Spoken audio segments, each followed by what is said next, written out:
Hey y'all, hope you're doing good today. So I'm gonna try going unscripted again today because I had something on my mind, and sorry, there's a truck over here making noise. Like I say, I always encourage you to keep your eyes on your environment just for safety, right? But I had something that came to me, and I thought I really don't want to lose it. Because sometimes that happens if you don't jump right on it, you know what I mean? And so I wanted to go ahead and share it with you all. It's kind of funny too. I think it's kind of funny.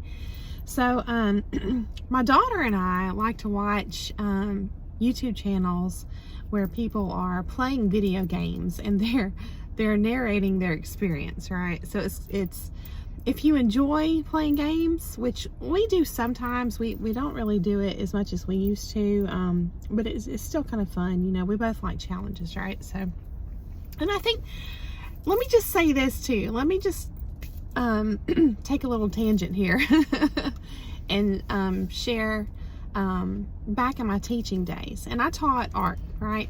But I've always been interested in the human mind and psychology and how we learn and all that stuff, right?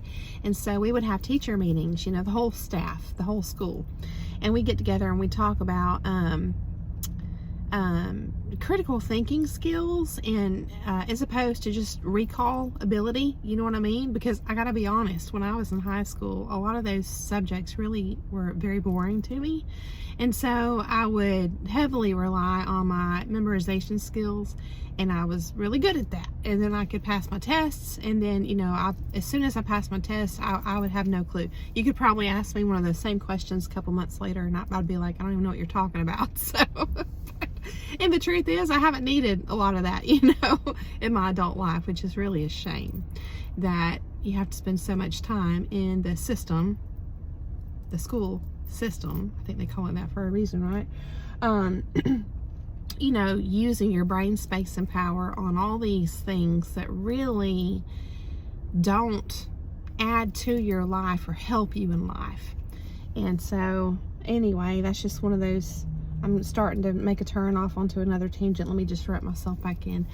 But what I was saying is, you know, in the teacher meetings that I would sit in on, you know, they would talk a lot about how can we as teachers engage the kids in like this higher order thinking. And I forget the exact term that we used to define this higher order thinking, because it wasn't that. It was a different, you know, like just a catchy, you know, popular term at the time. And also, quick side note, it was really interesting that I was friends with teachers that had been in the school system for many, many years, almost retirement age. They did retire very shortly after I left the school system, actually. But they would explain how every so often, within that area of expertise, you know, education, these terms and philosophies, the philosophies would carry through, or the approach, basically the different approaches to teaching and different concepts, they would carry through the decades, but the terms that would be used to label these same concepts would change. So they would seem like they're new concepts, you know. And I'm just reminded again of that Bible verse, you know, there's no new things under the sun. And I think that's very true. We just decide, you know, hey, let's just relabel this. Let's slap a new label on it. And then, you know, suddenly it's like, you know, it just has that energy or that vibe of being something new. And that's not to say that there aren't subtleties in, you know, a single word. Sometimes switching over, like even as I'm learning and I'm studying and I'm journaling and I'm preparing for my videos, you know, I'll be writing down some ideas, concepts, and then suddenly I'll have a word, a main word I'm relying on, and then suddenly I'll have a different word come to me, and it's way, way, way better suited for that concept. You see what I'm saying? And so I think there's subtleties there, and sometimes a new term truly is better. And it enhances everything about the concept, including, you know, people's comprehension and therefore application, which affects lives. So that it can have that impact. Language can, we know, but in general, it was just kind of funny to hear them say, oh yeah, you know, 10 years ago they called this so and so. And then, you know, an older person in the system would say, yeah, before that they called it this. And so it was just kind of like recycled, you know what I mean? And so, but higher order thinking, whatever it was called, whatever it is called, hopefully you understand what I'm saying. And basically, it's not relying on memorization. It's indicative of not even just true understanding of a concept, but furthermore, how to think. You're teaching the kids how to think, which is cool, because then that empowers them. That is actually a skill that is wonderful to teach to the youth, because like I said, it empowers them to then go and figure things out in life on their own, you know. And as a person is able to develop that skill, they're going to be less likely to be conned, you know, to be hypnotized and deceived and kind of like what's the word I want to use, like lured and lulled into some type of someone else's subjective reality. You know, I think that subjective reality in general is something that none of us can totally get free of, but I think that trying makes an impact in your life. You know, to try to be as unbiased and as objective as possible is a good thing. And I think that there's a big difference in someone who tries and someone who doesn't. But as long as you're trying, then you are helping yourself to wear that armor, that mental and spiritual armor, and you'll be less likely, like I said, to get roped into someone else's subjective reality or con, really, and therefore be exploited and possibly in danger and all that too, right? But yes, higher order thinking. And so that was my huge tangent, but I think it was important. I think that when I opened talking about watching people on YouTube, how they play video games and they'll narrate what they're doing in the video game, I think playing video games in general, especially certain ones, I don't know that I want to put them all in the same box, but we always want to think outside the box, right? But certain video games, per my observations, absolutely require higher order thinking. You have to figure things out. It's not a multiple choice. It's not just laid out before you. And it's not memorization skills. I mean, somewhat, to some degree, but it just encompasses many, many different skills. You know, reactivity. You know, how quick can you react to an emergency? You can develop that kind of skill in a video game. There's so many things you can develop when you're doing that. And so, anyway, we like to watch those, and this is getting to the heart of my message. So what's interesting is I've noticed, I don't know if you've ever heard of Roblox, but apparently Roblox is this really popular, like millions of people play it, right? Online game. And within this community, the Roblox community, it seems like a lot of the different games have this or share that one of the main characters is shared across all the different games within this Roblox gaming platform. And this character's name is Barry, and he's typically like a prison guard, I believe. But he's depicted as cruel, you know. And so typically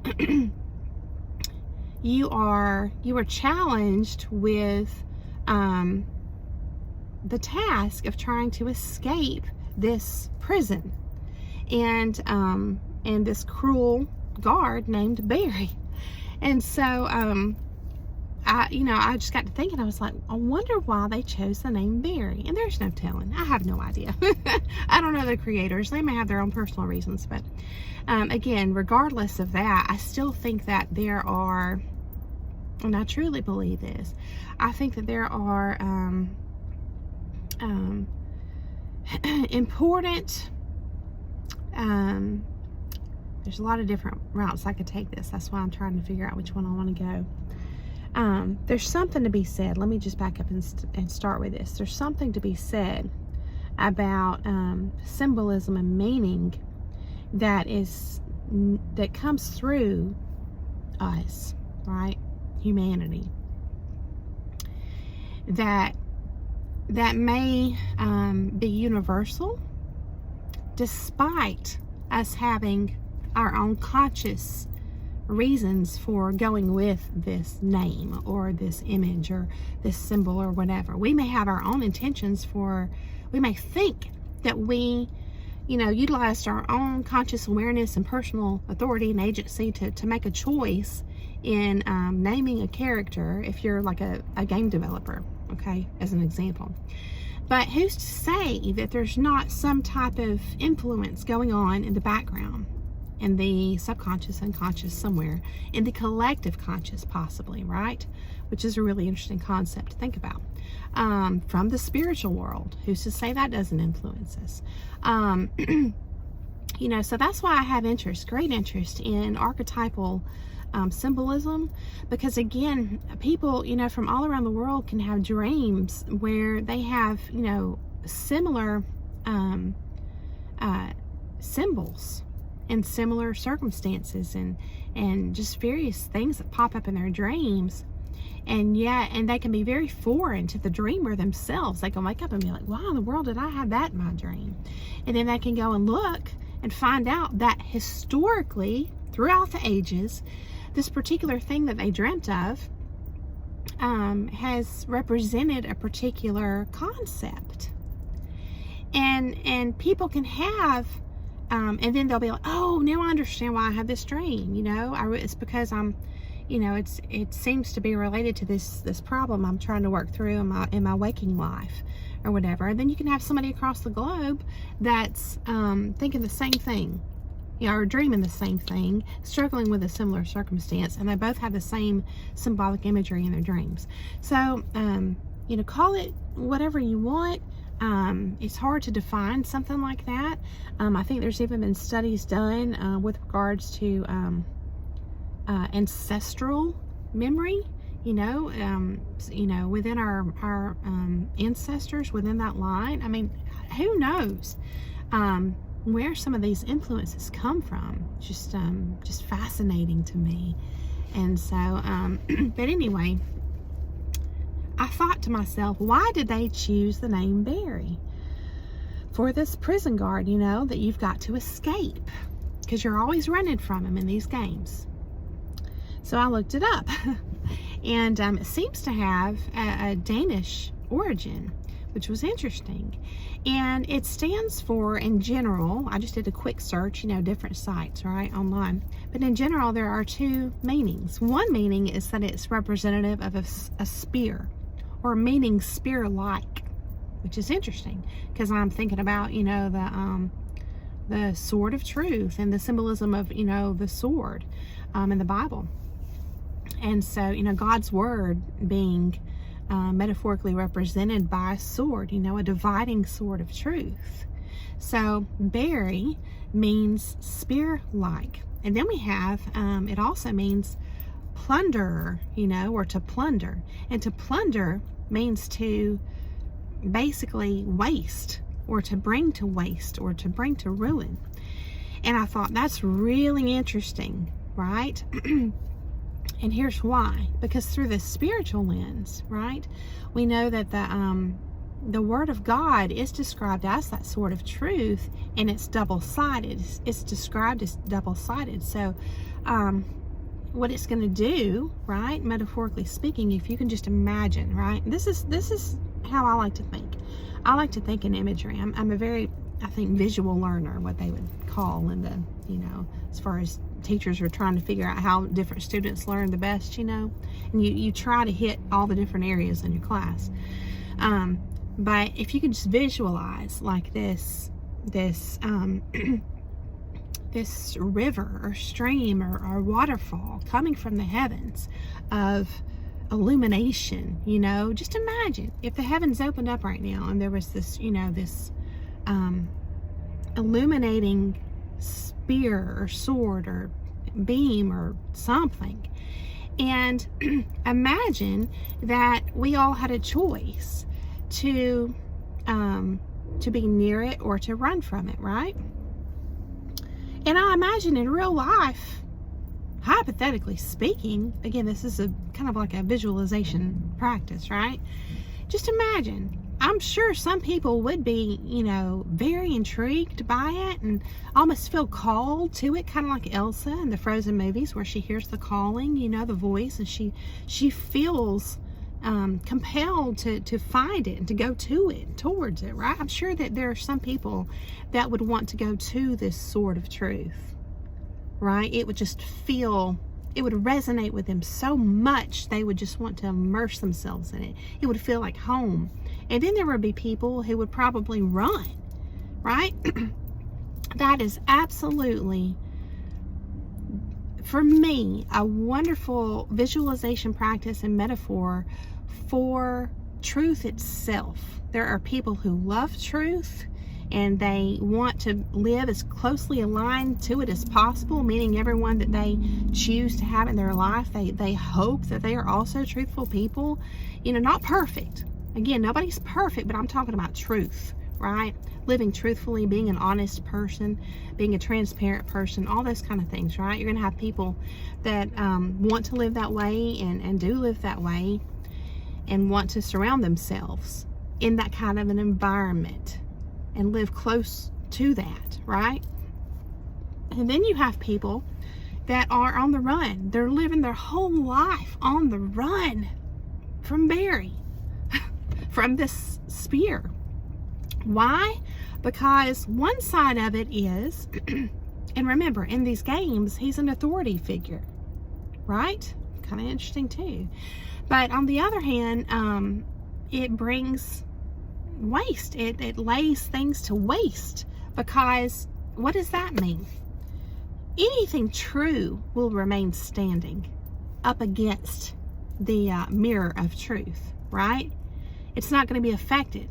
But any kind of lies, right? Those are the things that will fall apart. Those subjective realities, they will be totally laid to waste. Anything false, anything deceptive may look a certain way now, but if there ever were to come a time when everything would be laid bare, if everyone knew, for example, like suddenly we all just were able to, know one another's hearts and minds, there would be no way to continue hiding behind a facade of deception.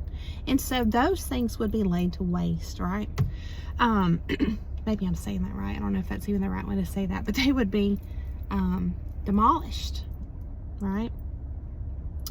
So, really interesting. And then, and I got to thinking about, I wonder why, I just took that one name as an example to do a quick study on, and it was just fun to do. And then I started thinking about, just the masses and how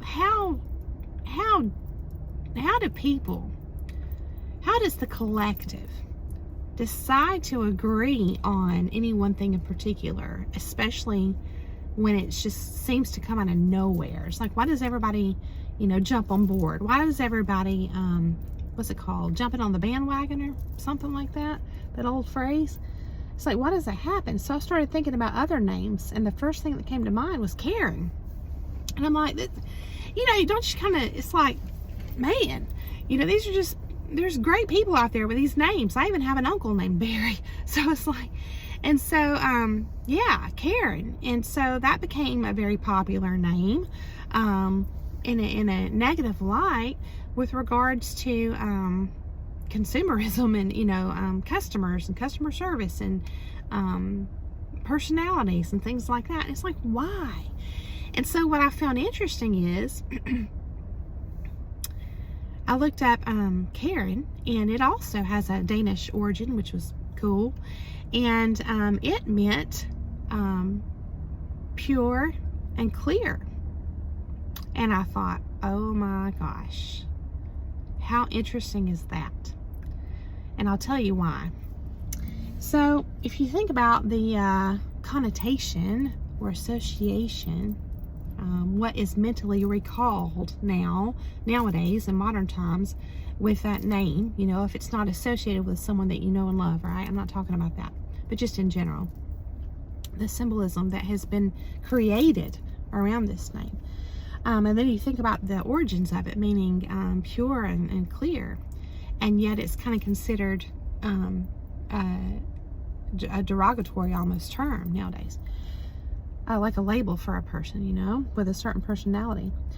And I thought, yeah, because, you know, in the Bible, I have to find where the verse is, but it talks about, you know, Jesus is saying, you know, the world will hate you because they hated me first, right? And that we are supposed to be in the world, but not of it. And it talks about this world being ruled by Satan. Well, who is Satan, right? The king of deception, the king of deception. And you know, people who are in and of the world are in the world by choice because they are living via deception, right? And so they are going to despise and be critical of and think of in a negative way anything or anyone that stands for purity and clarity, because that is what truth is all about, is transparency, right? So I thought that's really, really, really interesting. And if you think too about the character of you know, people that get labeled like that nowadays, I feel like, you know, there's different ways to say a truth. If you have a complaint about something, you can say it in a respectful way, right? But essentially, I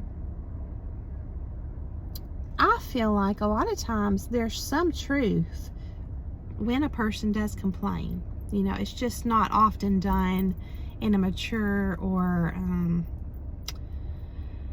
in a mature way with self-control, right? From a respectful nature. And I think you don't have to always respect another person that you're communicating with, especially if you don't even really know them, or even if they've demonstrated that they really, you know, don't have a good character. You don't have to necessarily respect them because of them, right? But you can be respectful because that's part of your character. And that's a stance I've kind of moved into, a mindset shift that I've made, and it feels right. You know, and so it just brings a lot of peace in your life to operate that way, you know, not because this person deserves respect, but because that's who you are. It's not that you're even respecting them or giving them respect. It's just that you are acting in a manner that is seen by all, or whoever's around, and most importantly by yourself, you know, as respectful, because you are full of respect inside of you. A person that is not deserving of respect, a person who is deceitful, that's just it. They are full of deceit, and deceit and respect, they don't go together. You know, so but it's just something to think about, you know. Just having peace and finding, I think the word would be solace, in knowing what you know, living by truth, and understanding that people who don't, they're never going to align with you energetically. And therefore, when I say that, I mean, like, if you're in the same proximity, there's always going to be friction, right? And that's just because we are in this world, but we're not of it. And these other people, you know, may have made the choice to be of it. But I have had to make that shift again, that my allegiance in my heart, my mind and my heart, is to truth. And I feel the most at peace, and therefore I can feel joy. I can't feel happiness and joy without first being at peace within myself. So that's the first step for me. And I am able to feel peace within myself if I am living aligned with these concepts or values that are a part of who I am. And when they come out of me into this world towards another person, it really, whatever their character is, really has no bearings on what comes out of me, whether they deserve it or not. It's kind of like shifting, and like when I was younger, I used to operate like, and I'm not really sure, this is kind of new, it's still baking, this concept. I used to operate kind of like with energetic, you might, for a visual representation, I would say like connected energetically to anyone or anything that may be in my environment. In other words, there was always this contingency. And it's not to say that everything I did or said was conditional. It's just that I think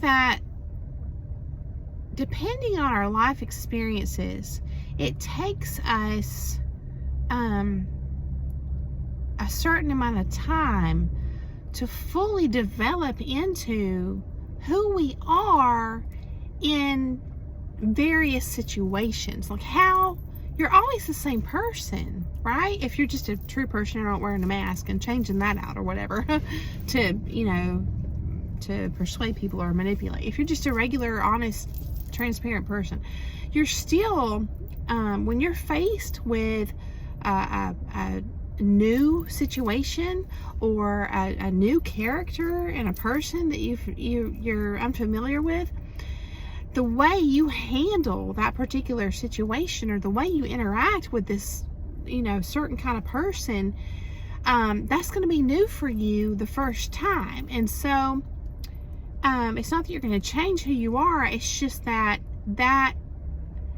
aspect of your character maybe hasn't been fully developed yet, or developed at all, because you've never experienced a particular situation or type of person or personality before. So I think that it just takes a while, and I think that on some level we may not consciously recognize this, but I think that we have this feeling of being vulnerable, and I think that's what it is that can sometimes hijack a situation, especially if we're talking about a situation where there's some kind of malignant something going on. There's someone who's trying to push your buttons or provoke you. There's something in a situation and it's new or different or unexpected. If you ever noticed, and this is just human nature, I think, if you ever find yourself in a situation where you think you know what to expect, but it turns out to be a surprise, or you suddenly realize things are not what they seem or whatever, you feel vulnerable. And it's human nature to have this like fight or flight or whatever it is come up within you, and it's natural to be defensive. And I think sometimes, whether it's the other person you're interacting with or whether it's you, if there's defensiveness that comes up within a person, that may be what it is. It may be that, you know, they have detected, or you have detected something about the situation or a person that is uncertain. And because it's uncertain, you don't know how you're going to respond, or how to respond. And so this is where grace is real important. Giving yourself, you know, like a pass. Like, it's okay to, you know, not always act in accordance with your character when this is a part of your character that has never been given the opportunity to present itself. You see what I'm saying?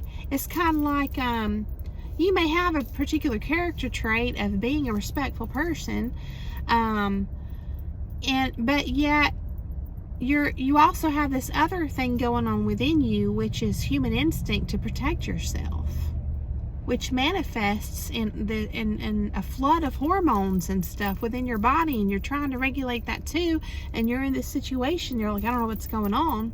You see what I'm saying?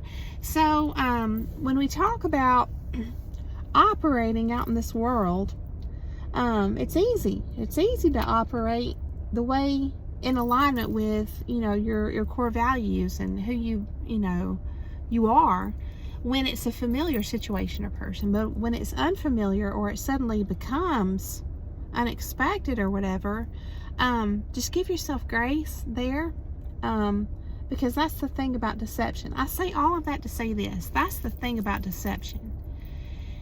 Deception is what it is because it doesn't look like that.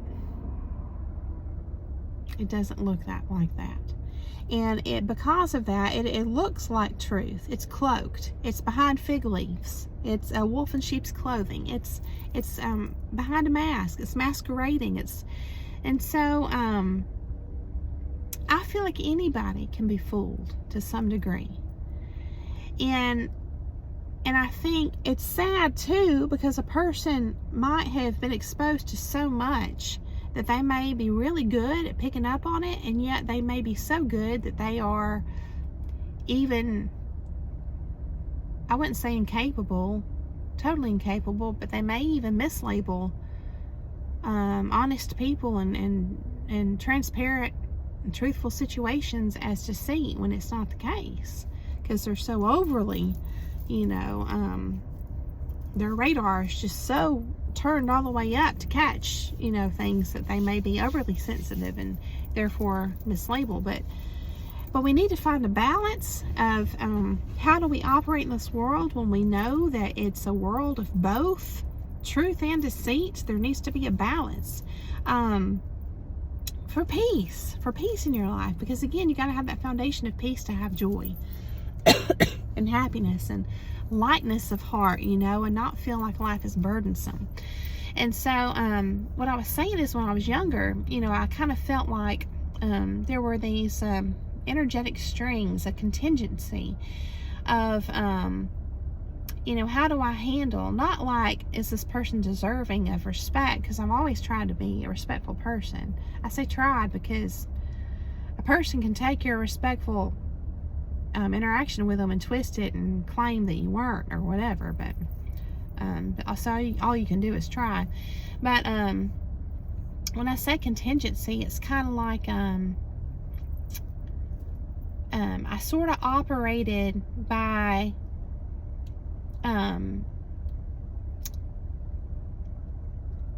putting my peace, my internal personal inner peace, on a contingency, I don't know a better word, of the outside circumstances. And I really, like I said, I think it wasn't conscious, but I think that it really came down to on some level, just being young and inexperienced in this world, and coming to a place at some point, I don't even know that I can identify when it was, of realizing there's a lot that I don't know. And so that can shift you into living from more of an anxious state, or a hypervigilant state, or a state of heightened fight or flight emotions and hormones circulating in your body, because you almost expect there to be a lot of unexpected situations and stuff pop up. And I think when you're young, if you're not careful, if you're a mindful person, you try to be, and you try to self-evaluate a lot, you may recognize there's a lot you don't know out there. And that's what happened to me. And so I bet from the outside looking in, someone else observing me when I was younger, they probably thought, I was just very fearful. I'm sure I came across that way. No, it was just the fact that I could recognize that there was a lot I had to learn and that I didn't yet have the skill set for and the tools for, how to navigate certain situations and personality types and things like that. And so you have to live and get the experience. And especially so if you don't have someone who is experienced and mature in your life to teach you, or who loves you enough to teach you. It's sad, but I think even a very mentally ill person who is an authority figure in the life of a youth, people who are so mentally ill that they get kicks out of watching another person struggle. That's what I'm talking about. May withhold what they know because they think it's funny to watch, to mock, and to watch a young person inexperienced in a certain situation or area of their life, to watch them struggle, to watch them get that flood of fight or flight emotions, because again, that's placed there by God to protect us. It's evil, flat out. That's how I see it. And so these things need to be said. I hate for any of my messages to ever come off as heavy, but it's true. And so I think sometimes we just need to say what we need to say. You know what I mean? So I hope that this is getting the wheels turning for you. I hope that that it's bringing you some peace to know to maybe put some puzzle pieces together. Even maybe you're starting to, maybe something I've said has triggered some dots to connect, or something to just make you take a deep breath and just kind of, as you exhale, just be like, oh my gosh, I've been beating myself up this whole time because of this or that or whatever. You know what I mean? When it comes down to it, there's truth and there's deception. And if you are a person who values truth, I believe it will show. And I believe other people who value truth will be able to see that within you. And I think that for people who value deception, remember, deception is what it is because it's cloaked as goodness and truth and stuff, right? I think that they may fool people for a while, and get away with a lot for a while. But I think ultimately, especially as different people that they're interacting with learn and grow and evolve and mature and gain more experiences in life, they're going to start to kind of see the difference, So just find your inner peace, and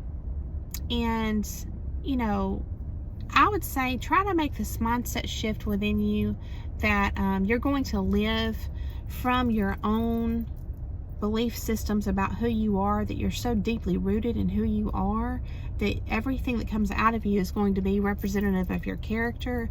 And also understand that, remind yourself that if you feel anything come up within you, because you're suddenly presented with something unexpected or whatever, just say, okay, that's the normal part. That's the normal part of the design, the divine design of human beings, that I feel this. It doesn't mean that I'm necessarily triggered, because of any kind of flaw in my character or insecurity or anything like that. It's just a matter of, oh, I didn't expect that, and just kind of cut yourself a break there, because there's no reason not to. And just understand that every person is wired in those kind of same ways. You know what I mean? Even if they pretend like they're not. And so nobody's better than anybody else. So just just root yourself down into who you are, be strong in that, secure in that, and just flow with, you know, any kind of emotions that you feel to come up. God placed those within us too, you know, for a reason. And so just kind of let it come, let it go, and you can pause. I had to work on this myself, to practice the pause, they call it. I even have a little bracelet my friend Carly made for me. It's got a little angel wing on it with the pause symbol in it, and I bought that years ago. And it was when I was really working on learning that power that I had within myself, that yeah, I can feel feelings, but before something comes out of me, you know, I can choose to pause and assess the situation. In other words, I almost felt like I owed people, like everyone, an immediate response. For some reason, it was like this was an unconscious belief I had, and I had to become conscious of it. Like I literally thought, like the whole contingency thing was kind of like this. I assumed, I placed onto other people in the world an assumption that they had an expectation of me to respond immediately, and I felt like if I didn't respond immediately, I would be judged and criticized and mocked and stuff. Probably because I had, you know, a few people in my life that treated me that way, and so I respected and loved those people. So it made me believe that about myself. What you believe about yourself is so critical. And so try to dig down and see what are those beliefs you have about yourself that you're not even conscious of. I know that's weird to say, but it's like there's, I think, these unconscious paradigms that are operating through us, you know, and undermining our efforts and stuff like that. And so, that came out weird. Stuff like that's what I meant to say. But, yeah, I did. I had this unconscious belief that in order to be worthy of respect, that I had to be a certain way. And part of that was responding immediately to a person. And because of that, I didn't even afford myself the God-given right to just take a minute and think about what I wanted to say and how I wanted to respond. Because you know why? I think because I needed something from that person. And that was acceptance. To feel like this person just respected me enough as another human being that they wouldn't mock me or be cruel to me. And I think that, you know, recognizing that we may have these remnants of experiences in our childhood that impacted us greatly. Maybe it wasn't even just an experience. Maybe it was ongoing in the environment, or the way we were treated or whatever, you know, by someone or several people or whatever that we loved or respected. You know, a child should be, I think, respected. Not because they know things and they're wise in the world, the ways of the world, but they are wise in their own way, I have found. But they are deserving of respect simply because they're another human being. You shouldn't have to work for or be a certain way to get respect. And what I mean when I say that is to not be abused, even mentally and emotionally. So you can have this need to simply not be abused, to simply be seen and respected as a normal human being that wasn't actually met appropriately, you know. Or maybe you had a lot of experiences in your childhood that countered, you know, the respect and love you were given or something, and it just was so many bad experiences that countered it, that you still have remnants of this need to just feel like you don't owe anybody anything, you know, because you don't. You have a right to be at peace, to just be who you are. You don't owe anybody anything. You don't have to prove anything to anybody. And I know you know these things, but isn't it good to hear it, you know? So as you're self-evaluating and growing and, you know, trying to figure things out, I hope that something I've said today has brought some peace to you and maybe a little bit of clarity. These were revelations that I've had. I even sharpened them and refined them and made them a little bit more clear, even in this discussion today with you. And so thank you for sharing in that with me. And as you can see, I like to fidget. I don't know if you're a fidgeter too, but I got this charm bracelet. It's fun to fidget with as well. So, but yes, thank you so much for coming along to hear the message. I hope that you enjoyed it. I hope that you have a beautiful day, and I will see you again very soon.